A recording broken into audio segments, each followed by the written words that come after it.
Hello friends, welcome back to my YouTube channel. तो आज का जो ये हमारा वीडियो है वो मेनली एब्जॉर्प्शन ऑफ ड्रग्स पे है। तो हम लोगों ने जो पहला हमारा पिछला वीडियो था वो हमारा फार्माकोलॉजी के बेसिक्स इंट्रोडक्शन पे था, यानी बेसिक इंट्रोडक्शन था फार्माकोलॉजी टॉपिक का।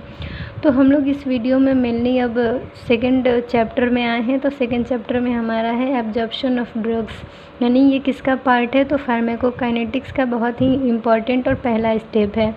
फार्माकोकाइनेटिक्स में हम लोगों ने क्या पढ़ा था कि बॉडी का ड्रग्स के प्रति क्या प्रतिक्रिया हो रहा है, यानी जब हम लोग दवा खाते हैं, ड्रग्स खाते हैं, तो हमारा शरीर उसके प्रति क्या रिस्पॉन्स करता है, तो वो हमारा है फार्माकोकाइनेटिक्स। तो फार्माकोकाइनेटिक्स में सबसे पहला स्टेप जो था वो एब्जॉर्प्शन था, सेकेंड स्टेप जो था हमारा वो डिस्ट्रीब्यूशन था, और थर्ड स्टेप मेटाबॉलिज्म, और फोर्थ स्टेप एक्सक्रीशन। तो यहाँ पे मैंने एडमी जो हमारा यहाँ पे मैंने एडमी लिखा हुआ है। तो एडमी ADME जो है वो ट्रिक है फार्माकोकाइनेटिक्स के चारों स्टेप को याद करने का, यानी एब्जॉर्प्शन, डिस्ट्रीब्यूशन, मेटाबॉलिज्म और एक्सक्रीशन। ठीक है, तो हम लोग फार्माकोकाइनेटिक्स के सबसे पहले स्टेप को पढ़ेंगे जो कि बेहद इम्पॉर्टेंट हिस्सा है फार्माकोकाइनेटिक्स का। तो हम लोग इसके इंट्रोडक्शन पे आते हैं। ठीक है, तो हम लोग जो है वो फार्माकोकाइनेटिक्स के जो एब्जॉर्प्शन प्रोसेस है उसके इंट्रोडक्शन को देखते हैं। A drug can enter into circulation and reach the site of action only after absorption। यानी जो दवा हम लोग खाते हैं वो हमारे सर्कुलेशन में, जो हमारा ब्लड सर्कुलेशन है उसमें एंटर करता है, प्रवेश करता है, and reach the site of action only after absorption. यानी कि पेट दर्द हो रहा है, सिर दर्द हो रहा है, पैर दर्द हो रहा है, कहीं पे घाव हो रहा है, ठीक है, कहीं पे अगर घाव होता है तो वहाँ बहुत दर्द होता है, तो हम लोग दवा खाते हैं। तो वो दवा कब एक्शन शो करेगा? जब हमारा वो सर्कुलेशन, हमारा जो ब्लड सर्कुलेशन है, खून का जो बहाव है, जो वेजल्स होते हैं उसमें एंटर करेगा, ठीक है, उसमें प्रवेश कर गया, फिर वो धीरे धीरे एब्जॉर्ब होगा। कहाँ पे? जहाँ पे उसे असर करना है, जहाँ पे हमें तकलीफ़ है। ठीक है, तो कोई भी दवा पूरे शरीर के लिए थोड़ी ना होता है, जहाँ पे तकलीफ़ है उसी पार्टी के लिए होता है, उसी भाग के लिए होता है। तो वो सर्कुलेशन में एंटर करने के बाद वो अपना प्रभाव उस भाग पर दिखाने लगेगा। The absorption of a drug involves its passage across cell membrane। Absorption कैसे होता है ड्रग्स का? तो हमारे किसी भी बॉडी पार्ट्स में अगर हम लोग देखें तो सबसे छोटा यूनिट क्या है? सेल मेम्ब्रेन, सेल है। और सेल जो है जिसे हम लोग कोशिका कहते हैं, ठीक है, सेल जो है वो बहुत सारे सेल जो हैं, ग्रुप ऑफ सेल्स मिलके टिश्यू बनाते हैं, ग्रुप ऑफ टिश्यू मिलके हमारे ऑर्गन बनाते हैं। तो ये जो समूह है, कोशिकाओं का जो समूह है, जो ग्रुप ऑफ सेल्स हैं वो टिश्यू बनाएंगे और ऐसे ही आगे जो है सिस्टम बनेगा। ठीक है, तो इसी तरह से जो सेल है, सेल सबसे पहले तो सेल ही में आएगा ना, और सेल के पास क्या होता है? एक रक्षा कवच होता है जिसे कहते हैं सेल मेम्ब्रेन। ठीक है, तो सेल मेम्ब्रेन को क्रॉस करेगा, यानी ड्रग क्या करेगा? एब्जॉर्ब होगा सेल में। किसके थ्रू? सेल मेम्ब्रेन के थ्रू। As a rule lipid insoluble and water insoluble drugs are not absorb from the gut. यानी जैसा कि नियम है, हर चीज़ का नियम होता है, हमारे शरीर का भी कुछ नियम है, कुछ विशेषता है। तो हमारे शरीर में जो हमारा इंटेस्टाइन है, जो हमारा आंत है, जो गट है, ठीक है, आंतें जो हमारी हैं, तो मैक्सिमम तो हमारा स्मॉल इंटेस्टाइन में ही एब्जॉर्प्शन हो जाता है ड्रग्स का। ठीक है, तो अगर इंटेस्टाइन जो है वो एब्जॉर्ब ही नहीं कर पाएगा तो कैसे काम चलेगा? तो नियम के अनुसार क्या है कि लिपिड इनसॉल्युबल ड्रग, यानी लिपिड जो है जो इनसॉल्युबल हो, ठीक है, lipid insoluble drugs and water insoluble drugs, यानी जो वाटर में ना घुले और लिपिड में ना घुले, ऐसे ड्रग्स जो हैं वो हमारे आंतों के द्वारा एब्जॉर्ब नहीं किए जाते हैं। ठीक है, तो इसमें मैंने इंट्रोडक्शन में समझिए कि सबसे पहले दवा जो है हमारे शरीर में जाएगा, हमारे सर्कुलेशन में जाएगा, यानी खून का बहाव जहाँ होता है तो वो सर्कुलेशन है, ब्लड वेजल्स में ब्लड फ्लो करता है, खून बहता है, तो सर्कुलेशन में जाएगा। फिर वो धीरे धीरे जहाँ पे उसे अपना काम करना है वहाँ पे वो एब्जॉर्ब होगा और अपना काम करेगा। ठीक है, passage of drugs across cell membrane. ठीक है, drugs can pass through cell membrane by 2 process, यानी जो दवाएं होते हैं वो 2 प्रोसेस से सेल मेम्ब्रेन को क्रॉस करते हैं और अपना असर दिखाते हैं। यानी सेल मेम्ब्रेन मैंने बताया कि सेल का कवरिंग होता है सेल मेम्ब्रेन, यानी एक मेम्ब्रेन होता है जो कि सेल को कवर किए रहता है। तो ये जो दो प्रोसेस है, यहाँ पे दो प्रोसेस दिखाए गए हैं जिसके थ्रू जो दवाएं हैं, जो ड्रग्स हैं, वो सेल मेम्ब्रेन को क्रॉस करती है। तो पहला पैसिव ट्रांसफ़र है और दूसरा स्पेशलाइज्ड ट्रांसपोर्ट है। तो पहले में हमारा जो पैसिव ट्रांसफ़र है उसमें हमारा सिंपल डिफ्यूज़न है, फिल्ट्रेशन है। सिंपल डिफ्यूज़न और फिल्ट्रेशन किस में है? पैसिव ट्रांसफ़र में। और हमारा जो स्पेशलाइज्ड ट्रांसपोर्ट है उसमें हमारे एक्टिव ट्रांसपोर्ट होते हैं, फैसिलिटेटेड डिफ्यूज़न होते हैं और पिनोसाइटोसिस होते हैं। ठीक है, तो सिंपल डिफ्यूज़न को हम लोग यहाँ पे समझते हैं। यहाँ इसका डिफिनेशन है, it is a by directional process. ये क्या है? बाई डायरेक्शनल प्रोसेस है, यानी आ रहा है तो वो जा भी सकता है रिटर्न। ठीक है, यानी ऊपर से नीचे, नीचे से ऊपर आ जा सकता है। ठीक है, तो ये बाई डायरेक्शनल प्रोसेस है।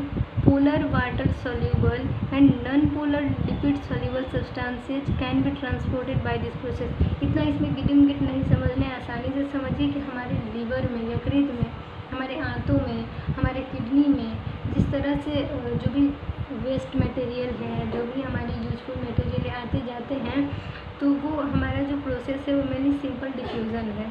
ठीक है, हमारे किडनी से जो भी वेस्ट प्रोडक्ट हैं वो हमारे किडनी के सेल को क्रॉस करके निकलते हैं बाहर, तो वो हमारा सिंपल डिफ्यूज़न के थ्रू ही होता है। ठीक है, तो simple diffusion mainly by directional होता है और ये मेनली जो होता है वो सेमी परमेबल मेम्ब्रेन को क्रॉस करके आसानी से आ जा सकता है। फिर हमारा फिल्ट्रेशन आता है। Only water soluble substances can be transported by this process. It involves passage through pores present in the cell membrane. यानी ये जो है हमारा फिल्ट्रेशन, उसमें बस वाटर सोल्यूबल सब्सटेंस, यानी जो वाटर में घुल सके वैसे सब्सटेंस ही ट्रांसपोर्ट हो सकते हैं, आ जा सकते हैं। ठीक है, it involves passage through pores present in the cell membrane. Cell membrane में जो पोर्स होते हैं, सेल मेम्ब्रेन मैंने बताया सेल का कवरिंग, उसमें पोर्स भी होते हैं। तो it involves passage through pores present in the cell membrane. यानी कि फिल्ट्रेशन क्या है? थोड़ा सा सिंपल डिफ्यूज़न से अलग है। यानी सिंपल डिफ्यूज़न में सेमी परमेबल मेम्ब्रेन को क्रॉस करके आसानी से हमारा जो भी सब्सटेंस आ जा रहा था। ठीक है, बाई डायरेक्शनल था, एंटर भी कर सकता है, एग्जिट भी कर सकता है। वैसे फिल्ट्रेशन हमारा है कि वाटर सोल्यूबल सब्सटेंसेस जो है वो आते जाते हैं, इस प्रोसेस से ट्रांसपोर्ट होते हैं और इसमें सेल मेम्ब्रेन के साथ साथ उसके पोर्स को भी क्रॉस करना पड़ता है, पार करना पड़ता है। ठीक है, एक्टिव ट्रांसपोर्ट, अब हम स्पेशलाइज्ड ट्रांसपोर्ट में पढ़ेंगे तो उसमें हमारा एक्टिव ट्रांसपोर्ट है। It is a selective process which requires energy. ये एक तरह का क्या है? सेलेक्टिव प्रोसेस है, यानी बहुत ही विशेष है ये। ठीक है, ये इसमें क्या होता है? एनर्जी की ज़रूरत होती है। एक्टिव ट्रांसपोर्ट, एक्टिव यानी सक्रिय है, एक्टिव है तो यानी उसे कुछ ना कुछ चाहिए। जैसे हम लोग कब एक्टिव होते हैं? जब हम लोग खाना खाते हैं तब। तो ऐसे ही एक्टिव ट्रांसपोर्ट कब होगा? जब उसे कुछ मिलेगा खाने को, जब उसे एनर्जी मिलेगी तब। ठीक है, तो एक्टिव ट्रांसपोर्ट में हमारा इसमें एनर्जी की ज़रूरत होती है। Also it requires a carrier, इसे कैरियर भी चाहिए। जैसे प्रोटीन वगैरह होता है तो उसे प्रोटीन चाहिए, कैरियर चाहिए, एनर्जी चाहिए ट्रांसपोर्ट करने के लिए। So is called as carrier transport. Active transport को कैरियर ट्रांसपोर्ट भी कहते हैं। और इसे क्यों कहते हैं? क्योंकि इसे एक कैरियर की ज़रूरत होती है ट्रांसपोर्ट करने के लिए, यानी एनर्जी की ज़रूरत होती है। ठीक है, तो हम लोगों ने यहाँ पे एक्टिव ट्रांसपोर्ट को पढ़ा कि it is a selective process which requires energy, also it requires a carrier and so is called as carrier transport. यानी ये सेलेक्टिव प्रोसेस है एक्टिव ट्रांसपोर्ट और इसे एनर्जी की ज़रूरत होती है और कैरियर की भी ज़रूरत होती है, इसीलिए इसे कैरियर ट्रांसपोर्ट कहा जाता है। अब हमारा जो फोर्थ है, अब हम इसे थोड़ा सेट कर लेते हैं ताकि अच्छे से आपको यहाँ पे दिख सके। तो हमारा जो फोर्थ है वो है फैसिलिटेटेड डिफ्यूज़न।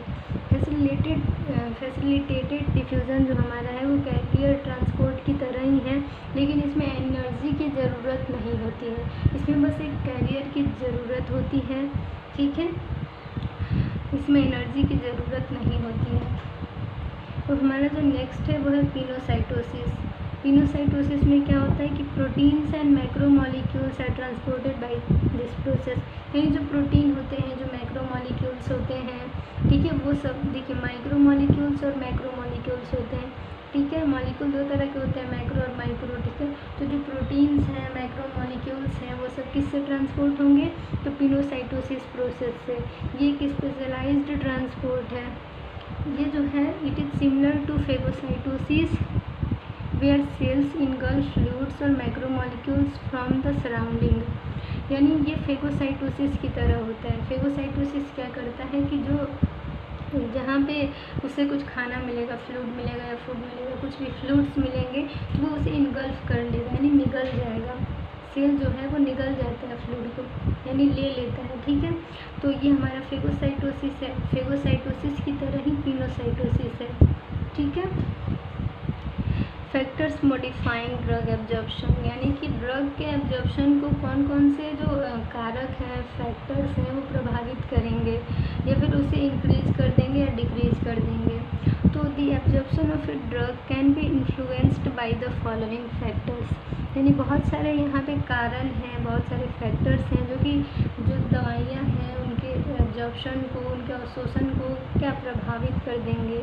तो इसमें हमारा पहला है उसका फिजिकल स्टेट, यानी कि वो सॉलिड फॉर्म में है, लिक्विड फॉर्म में है या फिर वो गैसियस फॉर्म में है। Drugs in the form of liquids are well absorbed then solids, gases are quickly absorbed through lungs, यानी जो ड्रग्स हमारे लिक्विड फॉर्म में होते हैं वो बहुत जल्दी ही अवशोषित हो जाते हैं, एब्जॉर्ब हो जाते हैं हमारे बॉडी के द्वारा, इसकी अपेक्षा में तो सॉलिड जो ड्रग्स होते हैं उनकी तुलना में। और जो गैसियस ड्रग्स होते हैं, जैसे हम लोग जिसको इनहेल करते हैं, जिसको सांस के थ्रू लेते हैं, ठीक है, तो जो गैस के फॉर्म में होता है वो तो और जल्दी एब्जॉर्ब कर लिया जाता है, ठीक है, लंग्स के द्वारा।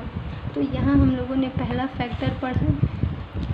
अब हम लोग देखेंगे आगे, जिसमें हमारा देखिए यहाँ पे अच्छे से दिख रहा है कि दूसरा हमारा है पार्टिकल साइज़, ठीक है। पार्टिकल साइज़ में हम लोग यहाँ पे देखेंगे smaller the particle size better is the absorption of drugs, यानी कि जितना ज़्यादा ड्रग्स के पार्टिकल, यानी छोटे छोटे कण से बना है कोई भी ड्रग्स दवा, तो उसका जो छोटा छोटा कण है वो अगर छोटे साइज का है, ठीक है।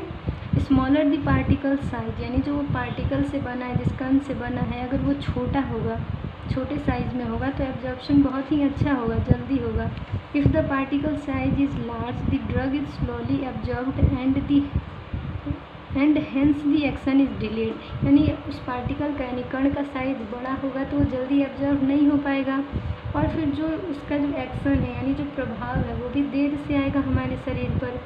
यानी पेट दर्द हो रहा है तो हम लोग ऐसा दवा खा लें जिसके पार्टिकल का साइज बहुत बड़ा है, तो वो एब्जॉर्ब ही होने में 10 दिन लगा देगा, 2 दिन लगा देगा, 1 दिन लगा देगा, और हम पेट दर्द के मारे मरे जाएंगे, ठीक है। तो यही इसका है पार्टिकल साइज का प्रभाव। अब हम देखते हैं सॉल्युबिलिटी को। तो सॉल्युबिलिटी हमारा तीसरा फैक्टर है। And easily soluble drug is quickly absorbed, also drugs in the form of solutions are quickly absorbed then solids, यानी ऐसे ड्रग्स जो कि जल्दी से सॉल्यूबल मतलब यानी कि घुल जाए, ठीक है, सॉल्यूबल ड्रग्स यानी जो जल्दी से घुल जाए, ऐसी दवाइयाँ जो है वो जल्दी से एब्जॉर्ब हो जाती हैं शरीर के द्वारा, ठीक है। Also drugs in the form of solutions are quickly absorb then solids, यानी जो सॉल्यूशन के फॉर्म में होते हैं, लिक्विड के फॉर्म में होते हैं, यानी सॉल्यूशंस होते हैं, ठीक है। तो जो सॉल्यूशन कॉलॉइड क्रिस्टलॉइड इस फॉर्म में होता है, तो जो सॉल्यूशन फॉर्म में होता है वो हमारा जो है वो सॉलिड के तुलना में जल्दी से एब्जॉर्ब हो जाता है। अब हम लोगों का जो चौथा फैक्टर है वो है concentration. Concentrated forms of drug are quickly absorb then dilute drugs, यानी कि कुछ ड्रग्स गाढ़े होते हैं, कुछ ड्रग्स पतले होते हैं, तो जो कंसंट्रेटेड फॉर्म में होते हैं वो जल्दी से एब्जॉर्ब हो जाते हैं हमारे शरीर के द्वारा। अब हमारा जो फिफ्थ फैक्टर है वो हमारा है एरिया ऑफ एब्जॉर्बिंग सरफेस, यानी सरफेस एरिया। सरफेस एरिया अभी मैं आप लोगों को एक और इसमें फैक्ट बताऊंगी, ठीक है, पहले इसको रीड कर लेते हैं। Greater the area of absorbing surface, quicker is the absorption of a drug. For example, lungs and peritoneal cavity are large surface areas from where drugs can be quickly absorbed. यानी कि जितना ज़्यादा surface area, जितना ज़्यादा area होगा उतना ज़्यादा absorption के लिए स्पेस मिलेगा दवाई को, ठीक है। यानी जो ड्रग्स लिए हैं उसको ज़्यादा जगह मिलेगा एब्जॉर्ब होने के लिए, तो उतना ही जल्दी वो एब्जॉर्ब होगा, ठीक है। तो तो फॉर एग्जाम्पल के तौर पे हमारे फेफड़े जो है, पेरिटोनियल कैविटी जो है, तो पेरिटोनियल कैविटी क्या है, ऐसा स्पेस है, मतलब पेरिटोनियल कैविटी की स्पेस है जहाँ पे हमारे ऑर्गन्स वगैरह रहते हैं पेट के। और लार्ज, तो ये जो हमारे लंग्स है और पेरिटोनियल कैविटी है, उनके पास बहुत ज़्यादा ही सरफेस एरिया है, जिसके चलते जो भी दवाइयाँ हम लोग खाएंगे तो वो बहुत जल्दी ही एब्जॉर्ब हो जाएंगे। ठीक है, तो हमारे शरीर का जो स्मॉल इंटेस्टाइन है वहीं पे मैक्सिमम एब्जॉर्प्शन होता है। तो स्मॉल इंटेस्टाइन का क्योंकि जो सरफेस एरिया है बहुत ज़्यादा है, ठीक है, अगर उसको हम सीधा कर दें तो बहुत ज़्यादा सरफेस एरिया होगा, इसीलिए जो स्मॉल इंटेस्टाइन है वो बहुत ही आसानी से ड्रग्स को एब्जॉर्ब कर लेता है। ठीक है, circulation to site of absorption, increased blood flow to the area of absorption can increase the absorption of drugs। यानी जहाँ पे, यानी हमारे शरीर का किसी एक अंग को आप इमेजिन कर लीजिए, हाथ, पैर, नाक, मुंह, दांत, पैर, कहीं भी, पेट भी हो सकता है, कुछ भी हो सकता है। ठीक है, उसको आप सोच लीजिए कि यहाँ पे हमको दिक्कत है और हम इसी के लिए दवा खा रहे हैं। तो अगर वहाँ पे ब्लड फ्लो अच्छा हुआ, ब्लड सर्कुलेशन अच्छा हुआ, तो वहाँ पे ड्रग्स जो है वो बहुत ही अच्छे से एब्जॉर्ब हो जाएगा, क्योंकि ड्रग तो सबसे पहले सर्कुलेशन में ही तो जाता है, फिर तो वो एब्जॉर्ब होना शुरू करता है, फिर अपना एक्शन शो करता है, अपना प्रभाव दिखाता है। This can be achieved by message और लोकल एप्लीकेशन ऑफ इट, यानी यहाँ पे मैंने गलती पढ़ दिया है, sorry. This can be achieved by massage और लोकल एप्लीकेशन ऑफ हीट, यानी ये कैसे बढ़ाया जा सकता है, तो हम लोग मसाज कर सकते हैं और फिर यहाँ पे हीट अप्लाई, यानी वहाँ पे गर्मी देंगे तो वो और जल्दी से वहाँ पे एब्जॉर्ब हो जाएगा, क्योंकि मसाज करने से भी ब्लड सर्कुलेशन सही हो जाता है, और अगर वहाँ पे हीट अप्लाई करेंगे तो वो और भी जल्दी एब्जॉर्ब हो जाएगा।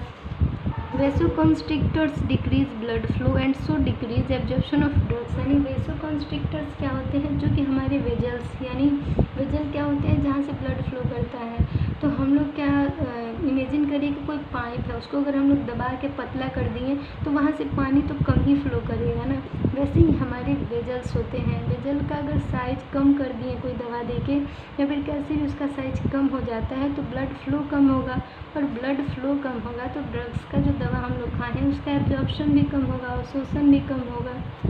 ठीक है, तो ब्लड फ्लो अच्छा होना चाहिए, सरफेस एरिया ज़्यादा होना चाहिए, कंसनट्रेटेड फॉर्म में होना चाहिए, और सॉल्यूबल ड्रग्स होने चाहिए, पार्टिकल का साइज छोटा होना चाहिए, और वो लिक्विड फॉर्म में या गैस के फॉर्म में होना चाहिए, तो वो जल्दी से एब्जॉर्ब हो जाएगा।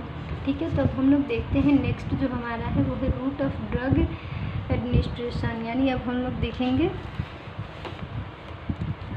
रूट ऑफ एडमिनिस्ट्रेशन को। ठीक है, तो रूट ऑफ एडमिनिस्ट्रेशन में हम लोग देख रहे हैं कि this is a very important factor which determines drug absorption, यानी बहुत ही इम्पॉर्टेंट फैक्टर है जो कि ड्रग एब्जॉर्प्शन को डिटरमाइन करता है, यानी किस रूट से हम लोगों ने ड्रग्स को लिया है, किसी भी रूट से हो वो फिर अपने साइड पे पहुँचेगा नहीं, यानी हम लोगों ने आईवी रूट से लिया या फिर इंट्राडर्मल लिया या फिर तो हम लोग ओरल लिए हैं या फिर रेक्टल या यूरेथ्रल, किस रूट से हम लोग लिए हैं या फिर हम लोगों ने उसे इनहेल किया है, रूट भी बहुत ज़्यादा वेरी करता है ड्रग्स के एब्जॉर्प्शन को लेकर।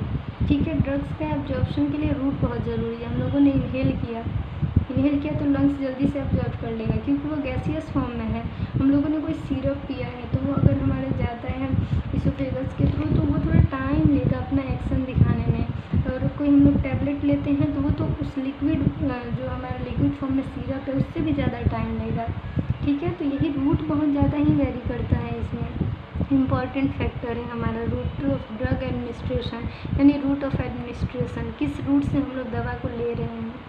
Some drugs are absorbed only on parenteral administration and they fail to get absorbed on oral administration, जैसे में इंसुलिन एक ऐसा ड्रग्स है जो कि अगर हम लोग ओरल यानी मुंह से माउथ के थ्रू खाते हैं तो वो अपना इफ़ेक्ट नहीं दिखाएगा, वो फेल हो जाएगा, यानी कोई उसका असर होगा ही नहीं शरीर पे। वैसे ही मतलब कुछ ड्रग्स होते हैं जो कि बस पेरेंटरल रूट यानी कि आईवी दे, इंट्राडर्मल दे या सबक्यूटेनियस दे, यही कर सकते हैं हम। ठीक है, पेरेंटरल रूट क्या होता है, जिसे directly blood stream, blood circulation में देना रहता है। ठीक है, तो इसी में हमारा इंसुलिन है एग्जाम्पल, इंसुलिन को पेरेंटरल रूट से ही देना होगा तभी वो अपना असर दिखाएगा। So it is necessary to carefully choose the route of administration of any drug. इसीलिए रूट ऑफ एडमिनिस्ट्रेशन को चुनना बहुत ज़्यादा ही ज़रूरी है, क्योंकि हम दवा को अगर गलती रूट से मुँह से अगर हम लोगों को खाना उसको इंजेक्शन के थ्रू लेना है, यानी हमारे सर्कुलेशन में डायरेक्टली लेना है, हम लोग खा रहे हैं मुँह से, हम लोग उसे इनहेल कर रहे हैं, सांस नाक से ले रहे हैं, सांस ले रहे हैं उसे, तो कोई फ़ायदा नहीं होने वाला है। जिस तरीके से लेना है उसी तरीके से लीजिए, तभी फ़ायदा करेगा। अब हमारा नेक्स्ट है bioavailability. It is defined as the quantity of drug that is absorbed and reaches systemic circulation after administration by any route. कितने क्वांटिटी में ड्रग को दिया जा रहा है, ठीक है, और कितना क्वांटिटी एब्जॉर्ब हो रहा है, कहाँ पहुँचने पर, हमारे सर्कुलेशन में पहुँचने पर, ठीक है। तो इसमें सबसे बेस्ट जो हमारा है वो इंट्रावेनस रूट है। The bio availability is 100% after intravenous injection, यानी 100% किसका बायो अवेलेबिलिटी है, तो इसमें हमारा इंट्रावेनस इंजेक्शन जो है वो सबसे बेस्ट है, क्योंकि हमारे नसों में डायरेक्टली ड्रग को दिया जाता है। तो ड्रग को डायरेक्टली अगर हमारे नस में, हमारे ब्लड सर्कुलेशन में दिया जा रहा है तो बहुत जल्दी ही एब्जॉर्ब होगा, और हमारे सर्कुलेशन में पहुंच जा रहा है तो बहुत जल्दी ही एब्जॉर्ब होगा और अपना एक्शन दिखाएगा, ठीक है, पूरी तरह से वो एब्जॉर्ब हो जाएगा।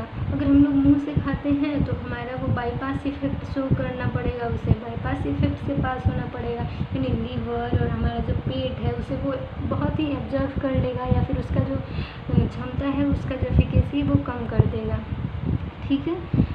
But it is less after oral administration. Bioavailability is affected by factors like physical properties, dosage form, physiological factors. यानी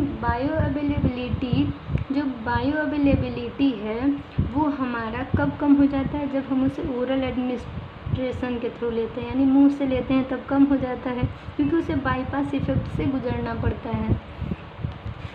तो बायो अवेलेबिलिटी जो है वो कुछ फैक्टर्स पे डिपेंड करता है, जैसे वो फिजिकल फैक्टर, यानी किस फॉर्म में वो ड्रग्स हैं और किस तरह से कहाँ पे उसको असर करना है, कहाँ देना है, ठीक है। उसका फिजिकल प्रॉपर्टी कैसा है, लिक्विड फॉर्म में है कि वो हमारे सॉलिड फॉर्म में है कि गैसियस फॉर्म में है, स्पेसिफिक किस फॉर्म में वो है, डोजेज फॉर्म, यानी कितने डोज में उसे देना है। ज़्यादा डोज में देना है तो हम लोग इंट्रावेनस या फिर ऐसे दे सकते हैं, ठीक है।